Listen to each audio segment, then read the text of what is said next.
That boy who used to spend days in the garage with only his imagination and a couple hand tools has gotten lost in the grind of the real world. I think it's time we find him. One board, 1 hour. And as far as simple woodworking projects go, this is it. Perfect for beginner woodworkers who want to make something easy, but still want a little more. I don't have a 1x8, so I'm recycling what I do have. This ugly 1x8-ish tongue and groove with loads of bright blue paint. Every summer, I would visit my grandparents in Rhode Island. They had an amazing house right on the water, a magical waterfall that reversed directions as the tide pulled in and pulled out. A spiral staircase led to the room where we slept, and this old massive desk faced out the window. And a small bookshelf sat on it, with the perfect tilt that showed the titles so clearly, loaded with our favorite stories from over the years, The Matchlock Gun, Dragon, and other tales. And I always wondered what the cool wooden bar across the top was. It kind of framed the bookcase, and I loved it. It wasn't until years later I realized it was a handle, and that little book rack was actually a book trunk.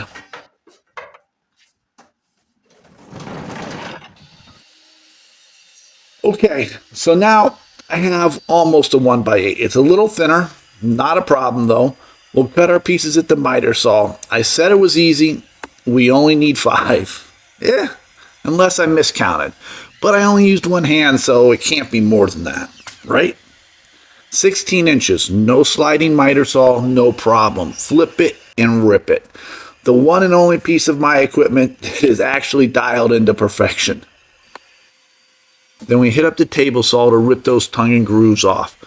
If you're using a 1x8, you're golden. 7 1/4 inches is perfect. For this project, mine will have to be a little tighter at 6.5 inches in width, I hope, when I'm done.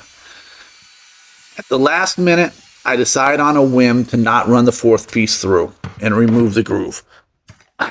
I'm nervous. 6.5 inches isn't going to be wide enough, or is it, for the book's base? I don't want them overhanging. And I got this crazy thought. If I take the tongue from one or maybe 2 of the ones we cut off and glue them in the groove of the other, we can gain nearly 1/2 inch. That might be the difference. Yeah, Todd, you can do that, but it'll look like... No, I don't think so. Because all the seams will be buried. I think. I hope. A little clamp to hold it upright. Tight bond 3. First tongue is in. More glue. Second tongue. Fill it with the fine sawdust from the sander for a puttyish material and set it off to dry. Working with scrap wood is so much fun. Honestly, I wouldn't have it any other way. The challenges and the patina of the boards, it adds so much more character. We need to cut some legs of some sort on the bottom so it's not flat. This isn't just for style. It serves a major purpose. If you had 7 1/4 inches of straight wood on the bottom, you would need a perfectly flat area to set it, or it would wobble. Having 2 smaller legs touching the surface solves that problem.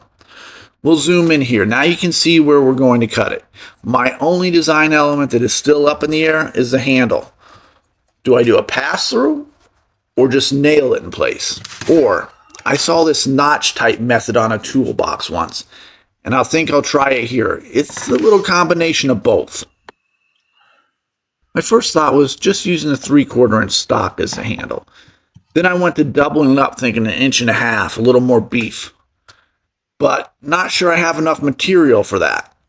And yeah, doesn't even matter. That's way too thick anyways. 3/4 it is.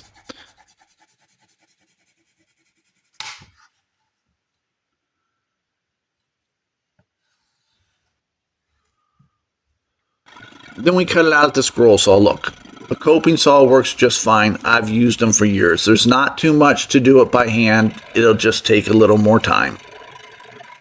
I just trace the lines. I like to leave a little something when the curves are wide and sweeping. That way I can just slide into them at the benchtop sander later to clean them up. We hit up the Wen for sanding. I sometimes wonder, what's my favorite benchtop tool? The one I can't live without? I would normally say the table saw, but that might be too easy. I love this thing.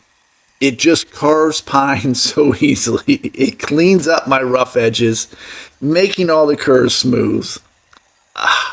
This might be it.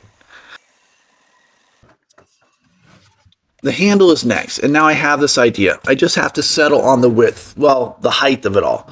I'm leaning towards 3.5 inches to start. Yeah. Okay. Going to add some curves along the top and the bottom. Then hit it up the scroll saw. Not a great camera angle, but it'll work.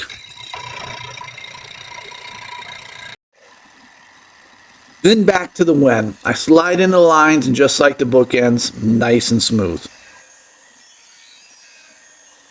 Okay. Now, I'm not going for a straight pass through, and I'm not going to nail from the end. So what am I going to do? I'm thinking notch out the top and slide the handle right in. It'll give it a pass through look. It looked really good on that old toolbox I saw in a junk store a few years back, so we're going to give it a go. Using my 1, 2, 3 setup blocks, I trace it out and cut it on the scroll saw. Is that the right and screw it all up. Yeah, smart guy. You forgot you planed the board. It ain't 3/4 inches anymore. It's more like 5/8. I'm thinking I can wedge it though. Not perfect, but what else are you going to do? And when I put it together, I realized my math was off as well. The handle needs some work. I reworked the curves and hit the wen back up. And with it all looking good, I then sand it all down, including my glue up. Rounding over all the edges, nice and smooth. If you have a router, it's probably a better choice. More accurate, more uniform. I'll use what I have though. The mountain of scraps to hold it all in place and level, I mark out the holes. Coming in 1.5 inches on each end and 1 in the middle at 8. Pre-drilling countersink, then tight bond 3 and 1 5/8 screws. Then the fun begins. I never thought of this or worried about it until now. I missed it completely, really. What was the magic angle of the book Trug in Rhode Island that showed the spines off so well? I figure it had to be something fairly normal. 10, 15, 20 degrees maybe? A little fiddling around and I settle on 10. I mark the layout lines and stumble through the glue up as I always do. Pre-drill and sink 1 5/8 screws again. The handle, I cut me a little wedge, dried fit it, and it's going to work perfectly. Tight bond 3, slide it around a touch, get it centered, and put the wedge in, and yeah, you just snapped on me. The glue made it swell. I don't know, the glue made it too tight. I thought it would help slide it in. No. I take another sliver to the sander, then come back. Some more glue and jam it in place. Perfect. Turn off the lights to dry, then come running back in a minute later.